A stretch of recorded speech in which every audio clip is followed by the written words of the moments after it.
Which are the actions discouraged in Ramadan which are also prohibited otherwise? Could you say something about those actions? The actions which are normally prohibited, and specifically during Ramadan also it's prohibited, it is backbiting and slandering, number one of the major sins. Number two is false speech and telling lies. Number three is verbal abuse and swearing. Number four is vulgar speech. Number five is rumor mongering and gossiping. Number six is false action. Number seven is listening to un-Islamic songs and music. Number eight is watching un-Islamic programs on the television and un-Islamic movies.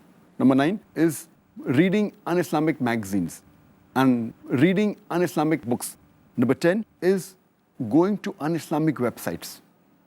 Number 11 is wastage of food. And number 12 is extravagance and being spendthrift.